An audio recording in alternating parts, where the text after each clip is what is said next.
옛날 예초에 구미금우산, 황금, 까마귀 이야기. 이 영상은 한국 설화를 바탕으로 각색된 이야기입니다. 저녁 강물은 피처럼 붉게 물들어 있었습니다. 아도는 나룻배에서 내리며 그 강물을 오래 바라봅니다. 겉모습은 촌보와 다를 바 없었지만 그의 눈빛만은 깊은 뜻을 품고 있었지요. 고구려에서 넘어와 신라 땅에 숨어 지낸 지도 여러 해가 지났습니다. 고구려에서 넘어오던 날 국경에서 죽어간 동료의 얼굴이 스칩니다. 신라 땅은 아직 낯설고 승려는 금지된 존재였습니다. 그는 숨어 지내고 있지만 언제 들킬지 모르는 처지였습니다. 곁에는 제자 도윤이 조심스럽게 주변을 살피고 있었습니다. 도윤은 아직 젊었지만 스승을 따르는 마음만큼은 누구보다 굳건했습니다. 두 사람은 강 건너편에 우뚝 솟은 큰 산을 바라봅니다. 그 산은 정상이 거대한 바위로 이루어져 있어 마치 하늘을 떠받치고 있는 듯 보였습니다. 노을빛이 산을 감싸며 붉은빛과 황금빛이 뒤섞입니다. 강물은 겉으로는 고요해 보였지만 가까이 보면 빠르게 흐르고 있었지요. 아도는 그 광경 앞에서 걸음을 멈춥니다. 그의 눈이 갑자기 크게 떠집니다. 그때 산 위에서 번쩍이는 황금빛이 하늘을 가릅니다. 검은 형체가 노을을 가르며 떠오릅니다. 거대한 까마귀, 아니 세 개의 발이 어른거리는 형상입니다. 제자 도윤이 숨을 삼킵니다. 스님, 저건 길조입니까? 흉조입니까? 아도는 쉽게 답하지 않습니다. 삼조고는 태양의 새입니다. 그러나 이 땅에서 태양은 왕권을 상징하기도 합니다. 잘못 해석되면 반역의 상징이 될 수도 있습니다. 산 아래에는 이미 또 다른 눈이 그것을 보고 있었습니다. 주술가 묵현 도사였습니다. 그는 황금빛을 보고 미소를 짓습니다. 하늘이 움직이는구나. 이제 내가 쓸 차례다. 묵현은 즉시 사람을 보내 관청에 보고합니다. 금빛새가 나타났습니다. 민심이 요동칠 것입니다. 그의 말은 곧 반란의 조짐으로 바뀌어 전달됩니다.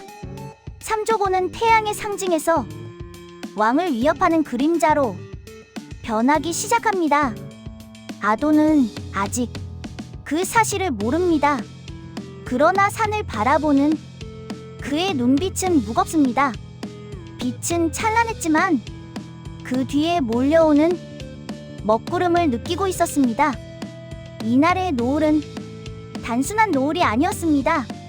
신념과 권력이 충돌하는 서막이었습니다. 노을이 사라진 뒤에도 산 위의 소문은 사라지지 않았습니다. 오히려 더 빠르게 번졌습니다. 금빛새가 왕을 대신하려 한다. 하늘이 새 임금을 점지했다. 누군가가 의도적으로 말을 보태고 있었습니다. 그 중심에는 묵현 도사가 있었습니다. 그는 산 중턱에 작은 움막을 세우고 사람들을 불러 모았습니다. 겉으로는 하늘의 뜻을 풀이하는 도사라 했습니다. 그러나 그의 말은 점점 날카로워졌습니다. 검은 새는 왕의 그림자다. 그 새가 세 발로 선 것은 권력이 기울었다는 뜻이다. 사람들은 술렁입니다. 두려움은 생각보다 빠르게 번집니다. 묵현은 일부러 밤마다 횃불을 밝히고 산 위에서 의식을 치릅니다. 짐승의 피를 바위에 뿌리고 까마귀 깃털을 흩뿌립니다. 멀리서 보면 마치 불길한 제사처럼 보이도록 연출합니다. 그 장면은 다음 날 장터에 가장 큰 화제가 됩니다. 산에서 검은 피가 흘렀다더라. 누군가 금빛새를 불러냈다더라. 아도는 그 소문을 듣고 침묵합니다. 그는 의식이 조작되었음을 직감합니다. 그러나 지금 나서면 오히려 의심을 살 수 있습니다. 제자 도윤은 불안해합니다. 스님, 저 도사는 우리를 겨냥하는 듯합니다. 아도는 고개를 끄덕입니다. 상징은 힘이 크다. 누가 먼저 해석하느냐가 중요하다. 그때 군졸 박포졸이 마을에 들이닥칩니다. 그는 사람들을 모아놓고 외칩니다. 산에서 반역의 의식이 치러졌다. 몇몇 마을 청년이 끌려 나옵니다.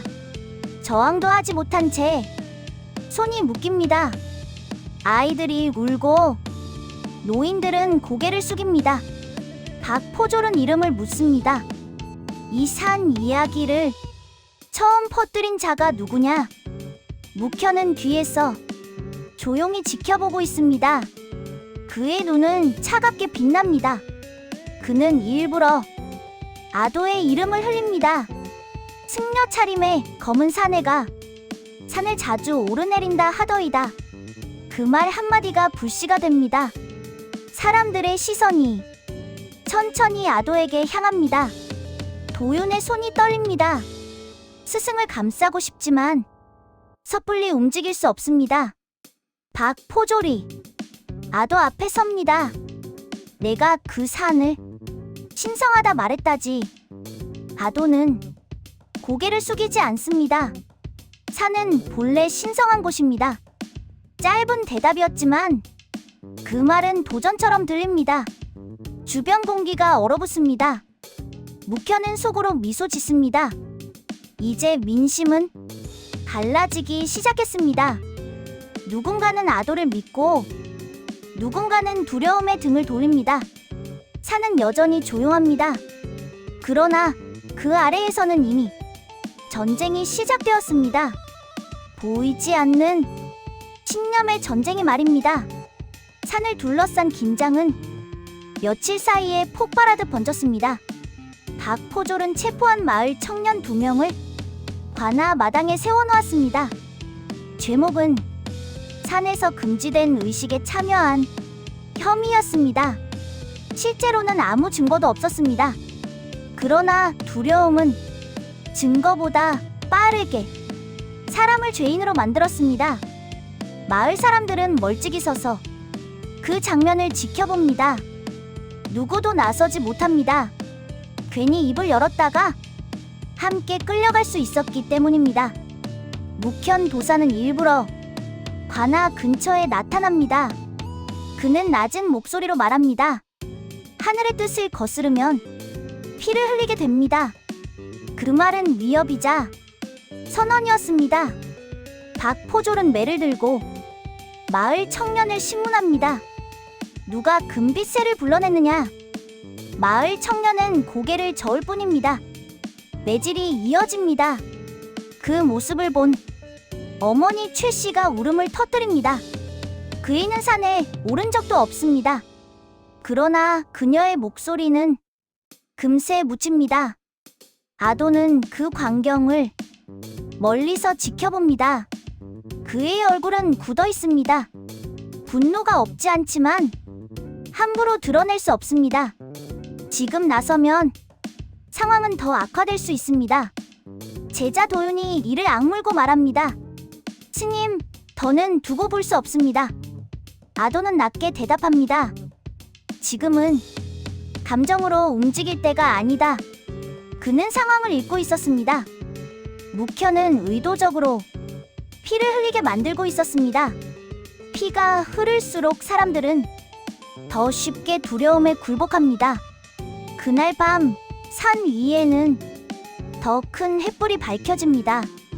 묵현은 일부러 사람들을 불러 의식을 치릅니다. 검은 새가왕을 노하게 한다. 그는 하늘을 향해 외칩니다. 군졸 몇 명도 그 자리에 서 있습니다. 그들은 묵현의 말에 힘을 실어줍니다.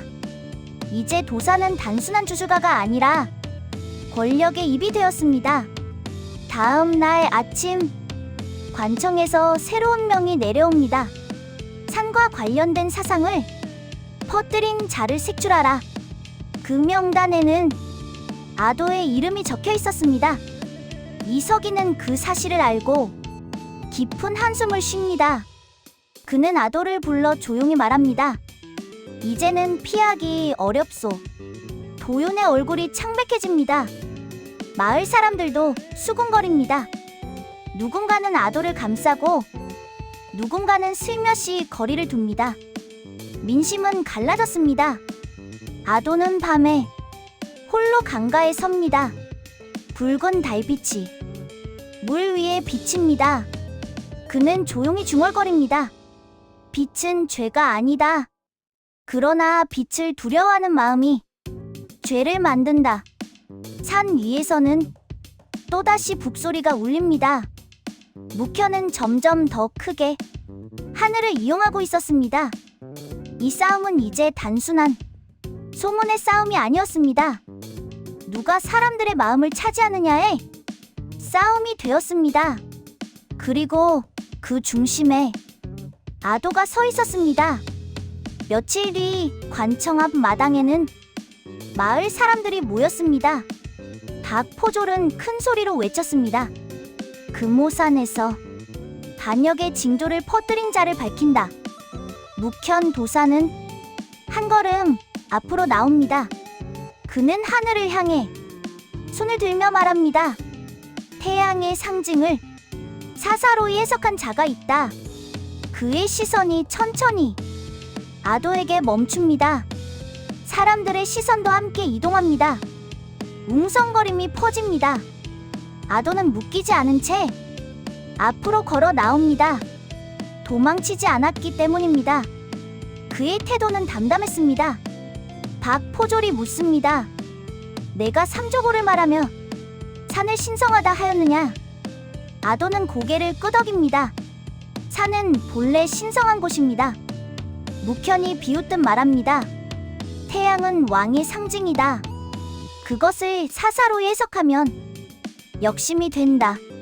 그 말은 노골적인 공격이었습니다. 아도는 흙바닥에 무릎을 꿇습니다.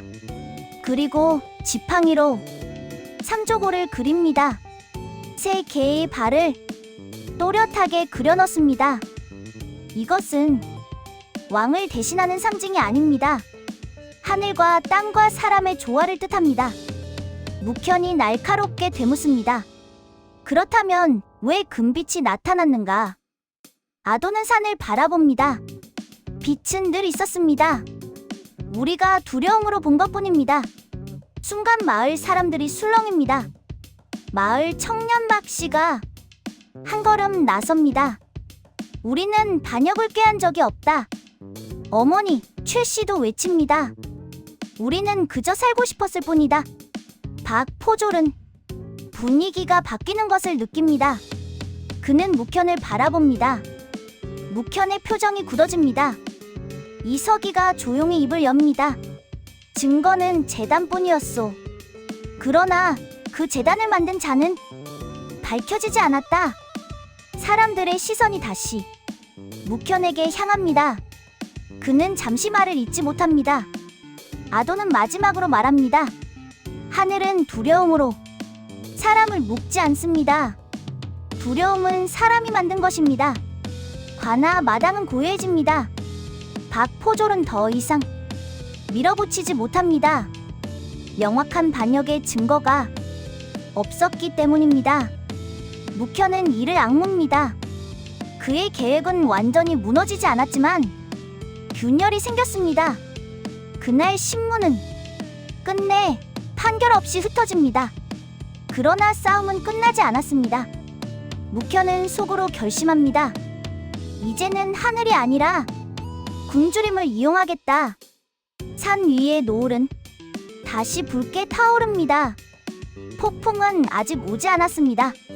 그러나 더 큰 시험이 다가오고 있었습니다. 여름이 깊어지자 하늘은 마치 입을 닫은 듯 비를 내리지 않았습니다. 노는 갈라지고 우물은 바닥을 드러냅니다. 아이들의 울음소리가 마을을 채웁니다. 묵현 도사는 이때를 기다렸다는 듯 움직입니다. 그는 사람들을 모아 말합니다. 삼조고가 노했기 때문이다. 하늘의 질서를 어지럽힌 자가 있기 때문이다. 사람들의 눈이 다시 흔들립니다. 두려움은 굶주림과 만나면 더욱 강해집니다. 묵현은 제안을 합니다. 산 정상에 큰 제단을 쌓아야 한다. 피로써 하늘을 달래야 한다. 박포졸도 그 말에 힘을 보탭니다. 조정에서도 기우제를 허락했다. 제자 도윤은 분노합니다. 굶주림을 이용해 겁을 주는 겁니다. 아도는 조용히 말합니다. 사람은 배가 고프면 판단이 흐려진다. 그날 밤 산 위에서는 대규모 재단 공사가 시작됩니다. 장정들이 강제로 동원됩니다. 마을은 둘로 갈립니다. 누군가는 묵현을 따르고 누군가는 아도를 믿습니다. 마을 청년 박 씨는 갈등합니다. 아이 둘을 둔 가장인 그는 굶주림이 두렵습니다. 결국 그는 재단 공사에 참여합니다. 어머니 최 씨는 울며 말합니다. 재단을 쌓으면 비가 옵니까? 묵현은 단호하게 대답합니다. 하늘은 피를 원한다. 아도는 더 이상 침묵하지 않습니다. 그는 마을 사람들을 모아 말합니다. 하늘은 거래하지 않는다. 묵현이 맞섭니다. 그렇다면 왜 비가 오지 않는가? 두 사람의 시선이 산 아래에서 정면으로 부딪힙니다. 공기가 팽팽해집니다. 아도는 논을 가리킵니다. 물길이 막혀 있다. 강을 끌어오면 살 수 있다. 묵현은 비웃습니다. 인간의 힘으로 하늘을 이길 수 없다. 그러나 몇몇 장정이 망설이기 시작합니다. 물길을 파자는 말이 현실적으로 들렸기 때문입니다. 그날 밤 마을은 갈라진 채 잠을 이루지 못합니다. 산 위에서는 재단이 완성됩니다. 피를 바른 돌이 노을빛에 붉게 빛납니다. 묵현은 속으로 승리를 확신합니다. 굶주림은 가장 강한 무기였습니다. 그러나 아도는 다른 준비를 하고 있었습니다. 그는 도윤과 함께 강가를 조사합니다. 막힌 둑을 찾고 흙의 흐름을 살핍니다. 이 싸움은 이제 하늘을 둘러싼 싸움이 아니라 사람의 선택을 둘러싼 싸움이 되었습니다. 누가 사람들의 두려움을 잡느냐? 이것이 중요한 것이었습니다. 묵현도사가 이기게 될 상황이었습니다. 산 위의 횃불이 더욱 크게 타오릅니다. 그리고 그 아래에서 보이지 않는 결전이 다가오고 있었습니다. 가뭄은 점점 더 심해졌습니다. 논은 완전히 갈라졌고 강물은 무릎 높이로 줄어들었습니다. 마을에는 더 이상 여유가 없었습니다. 묵현 도사는 산 정상에 거대한 제단 앞에 섰습니다. 피를 바른 돌과 까마귀 깃털이 바람에 흔들립니다. 그는 외칩니다. 오늘 밤 하늘은 응답할 것이다. 박포졸은 군조를 배치해 산을 통제합니다. 산 아래에는 불안한 얼굴들이 모여 있습니다. 누군가는 기도하고 누군가는 고개를 떨굽니다. 그때 아도가 모습을 드러냅니다. 그는 산 위가 아니라 강가 쪽에 서 있습니다. 제자 도윤과 마을 청년 박 씨가 함께합니다. 아도는 큰 소리로 말합니다. 산이 아니라 강을 보시오. 사람들이 웅성입니다. 묵현은 날카롭게 외칩니다. 저 자의 말을 듣지 마라. 그러나 아도는 흔들리지 않습니다. 그는 강둑에 막힌 부분을 가리킵니다. 이 둑을 터야 합니다. 마을 청년 박 씨가 망설이다 삽을 듭니다. 어머니 최 씨도 아이를 업은 채 흙을 퍼냅니다. 몇 명이 더 합류합니다.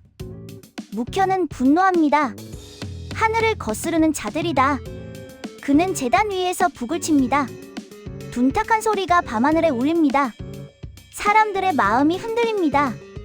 그 순간 강둑의 흙이 무너집니다. 막혀있던 물이 천천히 흐르기 시작합니다. 작은 물줄기지만 분명한 변화였습니다. 사람들의 눈이 커집니다. 아도는 말합니다. 하늘은 이미 길을 주었다. 우리가 막아 놓았을 뿐이다. 묵현은 마지막으로 외칩니다. 피가 부족하다. 그러나 그 외침은 더 이상 힘을 얻지 못합니다. 사람들은 북소리 대신 물 흐르는 소리를 듣고 있습니다. 그때 멀리서 천둥이 울립니다. 먹구름이 서서히 몰려옵니다. 바람이 방향을 바꿉니다. 산 위에 재단 촛불이 하나둘 꺼집니다. 묵현의 얼굴이 굳어집니다. 빗방울이 떨어지기 시작합니다. 처음에는 조용히, 곧 거세게 쏟아집니다. 사람들은 빗속에 서서 서로를 바라봅니다.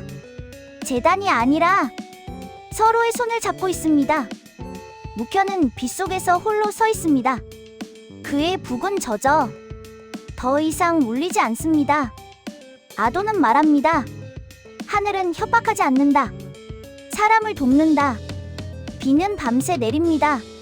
산 위의 피 자국은 씻겨 내려갑니다. 재단의 돌은 흙 속에 묻혀갑니다. 그날 밤 사람들은 알게 됩니다. 두려움이 아니라 행동이 세상을 바꾼다는 것을. 묵현의 권위는 무너졌습니다. 그러나 그가 완전히 사라진 것은 아니었습니다. 그는 어둠 속으로 물러나며 이를 악뭅니다. 이 싸움은 끝난 게 아니다. 하지만 산 아래에는 이미 다른 빛이 자리 잡고 있었습니다. 폭우가 그친 뒤 들판은 다시 숨을 쉬기 시작했습니다. 갈라졌던 노는 물을 머금고 강은 제자리를 찾았습니다. 사람들의 얼굴에는 안도의 기색이 번졌습니다. 그러나 모두가 평온한 것은 아니었습니다. 묵현 도사는 재단이 무너진 자리를 내려다보고 있었습니다. 피로 물들였던 돌은 빗물에 씻겨 흔적조차 희미해졌습니다. 그의 북은 젖어 갈라졌고 재단은 허물어졌습니다. 그러나 그의 눈빛은 여전히 날카로웠습니다. 비는 내렸다. 그는 중얼거립니다. 그러나 하늘은 아직 끝내지 않았다. 며칠 뒤 관청에서 새로운 명이 내려옵니다. 산의 소요를 일으킨 자를 엄히 다스리라. 이 명은 아도를 겨냥한 것이었습니다. 이 서기는 깊은 갈등에 빠집니다. 그는 이미 민심의 변화를 보았습니다. 아도를 처벌하면 마을이 다시 흔들릴 것을 알고 있었습니다. 박포졸은 여전히 강경합니다. 명은 명이다. 그는 군조를 이끌고 마을로 향합니다. 그날 저녁 아도는 강가에서 조용히 앉아 있습니다. 도윤이 다급히 달려옵니다. 체포명이 내려왔습니다. 아도는 잠시 눈을 감습니다. 그리고 조용히 말합니다. 씨앗은 땅에 남아야 한다. 그는 도망치지 않기로 합니다. 그러나 마을 사람들은 움직이기 시작합니다. 마을 청년막 씨가 앞장섭니다. 우리는 그를 넘길 수 없다. 어머니, 최 씨도 말합니다. 우리를 살린 사람입니다. 사람들이 관청 앞에 모입니다. 조용하지만 단단한 눈빛입니다. 박포졸은 당황합니다. 무력으로 밀어붙일 수도 있지만 폭동이 되면 자신의 책임이 됩니다. 묵현은 멀리서 그 장면을 지켜봅니다. 그는 마지막 승부수를 던집니다. 저 자는 민심을 선동했다. 그러나 이번에는 그의 말이 퍼지지 않습니다. 사람들은 이미 경험했습니다. 피의 재단보다 물길이 강했다는 것을. 이 서기가 나섭니다. 증거는 없다. 그의 한마디가 상황을 바꿉니다. 관청은 한 발 물러섭니다. 공식 처벌은 내려지지 않습니다. 묵현은 완전히 패배하지는 않았습니다. 그러나 더 이상 중심에 설 수는 없었습니다. 그는 조용히 산을 떠납니다. 산 위에는 다시 고요가 내려옵니다. 이렇게 황금까마귀가 나타난 이 산은 금오산이라는 이름으로 불려지게 됩니다. 아도는 사람들 속에 서 있습니다. 그는 승리를 외치지 않습니다. 그저 말합니다. 산은 늘 그 자리에 있었다. 사람들은 이제 알게 되었습니다. 하늘은 두려움의 도구가 아니라 사람의 마음을 비추는 거울이라는 것을. 그러나 아도는 압니다. 권력과 두려움은 언제든 다시 고개를 들 수 있다는 것을. 그의 눈은 다시 먼 산을 향합니다. 노을이 번집니다. 그리고 아주 잠깐 금빛이 스칩니다. 싸움은 끝났지만 지켜야 할 마음은 남아 있었습니다. 시간이 흘러 계절이 바뀌었습니다. 논에는 벼가 자라 고개를 숙이고 강은 다시 제 모습을 되찾았습니다. 마을은 겉으로 보기에 평온했습니다. 그러나 사람들의 기억 속에는 그 여름의 싸움이 선명히 남아 있었습니다. 묵현 도사는 떠났지만 완전히 사라지지는 않았습니다.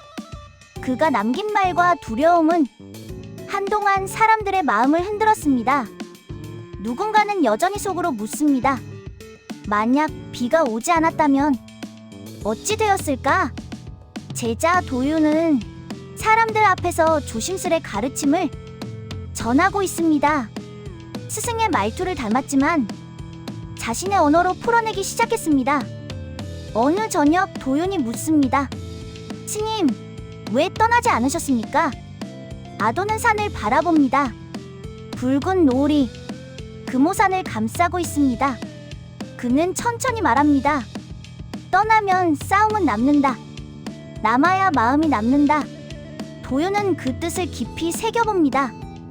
마을 사람들은 이제 산을 두려워하지 않습니다. 노을이 지면 잠시 하늘을 올려다봅니다.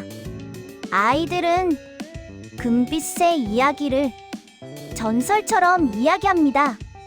그러던 어느 날 멀리서 들려온 소식이 마을을 긴장시킵니다. 다른 고을에서도 이상한 징조를 두고 소란이 일어났다는 것입니다. 두려움은 언제든 다시 퍼질 수 있습니다. 아도는 조용히 말합니다. 빛은 변하지 않는다. 사람의 마음이 흔들릴 뿐이다. 그날 밤 그는 강가로 걸어갑니다. 모래 위에 다시 삼조고를 그립니다. 세 개의 발을 또렷이 그리고 그 사이에 작은 점을 찍습니다. 도윤이 묻습니다. 그 점은 무엇입니까? 아도는 미소를 짓습니다. 마음이다. 하늘과 땅과 사람을 잇는 것은 결국 마음이다. 노을이 점점 사라집니다. 산 위로 금빛이 잠시 스칩니다. 이번에는 누구도 소리치지 않습니다. 누구도 무릎 꿇지 않습니다. 그저 조용히 바라봅니다. 아도는 마지막으로 마을 사람들을 향해 말합니다. 두려움은 언제든 돌아옵니다. 그러나 마음을 밝히는 사람도 반드시 나타납니다. 그리고 천천히 덧붙입니다. 세상이 흔들릴수록 먼저 흔들리지 않는 마음을 지키십시오. 옛날 옛적에 구미금오산 황금까마귀 이야기 구독과 좋아요 꾹 눌러주세요. 800버스에 큰 힘이 되어주세요. 이 영상은 한국 설화를 바탕으로 각색된 이야기입니다.